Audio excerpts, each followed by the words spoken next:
और इन लोग की सदस्यता जानी चाहिए। अनंत सिंह का बड़बोलापन है, ये कोई मजाक थोड़े हो रहा है। ये तो उसने अपना पलटू राम को खुश करने के लिए बयान दिया है। 2020 का वो साल था जब बिहार विधानसभा का चुनाव हुआ था और आरजेडी के टिकट से चेतन आनंद ने चुनाव लड़ा था और वहीं अनंत सिंह की पत्नी नीलम देवी ने भी राजद के टिकट से चुनाव लड़ा था और धमाकेदार जीत हासिल की थी। लेकिन जब नीतीश कुमार ने पाला बदला और जब दोनों विधायक जो है वो नीतीश कुमार को समर्थन देने का काम बिहार विधानसभा में किया था और इसको लेके कहीं ना कहीं जमकर सियासत भी हुई थी और दोनों विधायक के विधायकी को रद्द करने के लिए कुछ दिनों पूर्व बिहार विधानसभा के अध्यक्ष के पास राजद का एक प्रतिनिधि मंडल गया था। इन तमाम मुद्दों पे बात करने के लिए हमारे साथ पूर्व आईपीएस अमिताभ दास जी हैं। अब इस पूरे सदस्यता को रद्द करने को लेकर सियासत हो रही है, तमाम चीजों को समझेंगे। सर, आपको याद होगा 2020 के चुनाव में नीलम देवी आरजेडी के कोटे से चुनाव लड़ी थी, चेतन आनंद भी लड़े थे और दोनों की जीत भी हुई थी। लेकिन जब तेजस्वी को छोड़ के नीतीश कुमार बीजेपी में चले गए और जब जो वोटिंग का समय आया तो चेतन आनंद और नीलम देवी, ये तमाम जो दोनों बड़े चेहरे हैं, ये नीतीश कुमार का समर्थन किया था। आरजेडी का एक प्रतिनिधि मंडल बिहार विधानसभा अध्यक्ष से भी मुलाकात किया, दोनों की सदस्यता रद्द करने की भी बात आरजेडी के शीर्ष मंडल ने की है, लेकिन अभी तक रद्द नहीं हुआ। इसको लेकर सवाल उठा रही है आरजेडी, क्या कहेंगे? देखिए, ये पूरा मामला जो है ये राजद के 4 विधायकों से जुड़ा हुआ है ना? और ये मैं शुरू से दर्शकों को बताता हूँ। देखिए, पिछले साल 28 जनवरी को पलटू राम ने पलटी मारी थी और महागठबंधन का साथ छोड़ के भाजपा के साथ हो लिए थे। और फिर 12 फरवरी को पिछले साल उन्होंने विश्वास मत हासिल किया था, यानी विधानसभा में अपना बहुमत साबित किया था।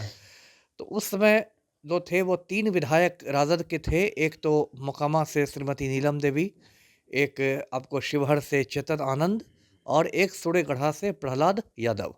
ये तीनों राजद के विधायक थे, तीनों लालटेन छाप पर चुन कर आए थे। लेकिन इन्होंने विश्वास मत के दौरान पक्ष ले लिया था नीतीश कुमार का, यानी कि पार्टी लाइन के खिलाफ जाकर इन लोगों ने मतदान किया था। जी। और अब उसमें एक चौथा नाम जुड़ गया है, वो है मोहनिया की विधायक है श्रीमती संगीता कुमारी। ये बागी चल रही थी, बागी विधायक थी राजद की। अब हाल में इन्हें भाजपा ने अपना प्रवक्ता बना दिया है। तो अब क्या हुआ कि देखिए, दर्शकों को पता होगा इस देश में दल बदल विरोधी कानून है और उसका ये प्रावधान है कि यदि आप पार्टी लाइन के खिलाफ जाकर मतदान करते हैं, पार्टी के अनुशासन के खिलाफ, तो आपकी सदस्यता रद्द हो जाएगी। तो राजद वाले भी इस मामले को लगभग 1 साल होने आया है, राजद वाले भी बहुत ज़्यादा इसमें फुर्ती नहीं दिखा रहे थे। लेकिन अभी जब संगीता कुमारी वाला मामला आया है, तब राजद वालों ने एक साथ चारों विधायकों की सदस्यता रद्द करने की मांग की है। और इसके लिए उनका एक जो शिष्टमंडल है वो विधानसभा अध्यक्ष से, स्पीकर से मिला भी है।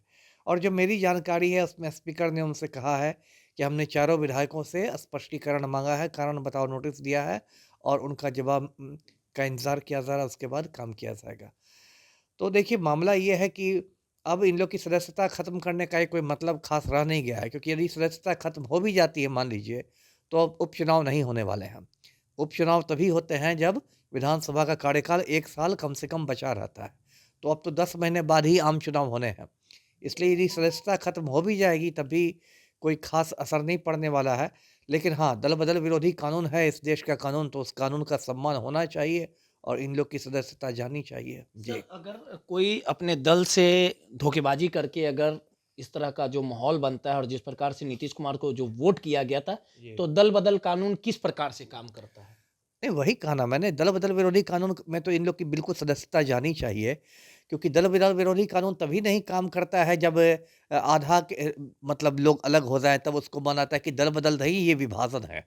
मान लीजिए 40 विधायक रहे और उसमें 20 विधायक अलग हो जाएँ, तब माना जाएगा कि दल बदल विरोधी नहीं, ये पार्टी का विभाजन हो गया है। लेकिन इस बार तो ये 2-3 लोग कर रहे थे।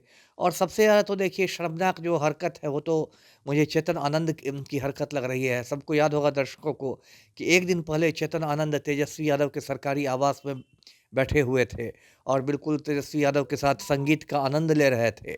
और उधर उनके जो पिता हैं, पिता जो है आनंद मोहन, उसकी डील हो रही थी, सौदेबाजी हो रही थी नीतीश कुमार के साथ। और जहां सौदा पक्का हो गया मुख्यमंत्री आवास में कि शिवहर से जदयू का टिकट मिलेगा लवली आनंद को, बस चेतन आनंद के भाई ने, अंशुमान आनंद ने जाकर पाटलिपुत्र थाना में एक झूठी रिपोर्ट लिखा दी कि मेरे भाई का तेजस्वी ने अपहरण कर लिया है ना? और उसके बाद रात में 2 बजे 3 बजे के आसपास पटना पुलिस ने तेजस्वी के आवास को ऐसे घेर दिया, लगा कि ओसामा बिन लादेन का अड्डा घेरा गया हो। अनंत सिंह कुछ महीने पहले कहते कि 7 से 8 सीटों पर ही सिमट जाएगी 2025 में कौन? आरजेडी। खैर ये तो बोलने की बात है। ये तो अब अनंत सिंह का बड़बोलापन है, ये कोई मज़ाक थोड़े हो रहा है। आज की तारीख में आरजेडी के पास 70-75 विधायक हैं, तो अचानक 7 पर कैसे सिमट जाएगी? ये तो उसने अपना पलटू राम को खुश करने के लिए बयान दिया है। चलिए सीधे जी। तौर पे जिस प्रकार से आरजेडी का एक शिष्टमंडल बिहार विधानसभा के अध्यक्ष से मिला था और विधायकों की विधायिका जो है उसे रद्द करने की बातें कही थी, अब देखने वाली बात होगी कि इस पे बिहार विधानसभा अध्यक्ष कब तक संज्ञान लेते हैं और कब तक कार्रवाई होती है, ये तो आने वाला समय ही बताएगा। पटना से दर्श न्यूज के लिए रोहित कुमार की रिपोर्ट।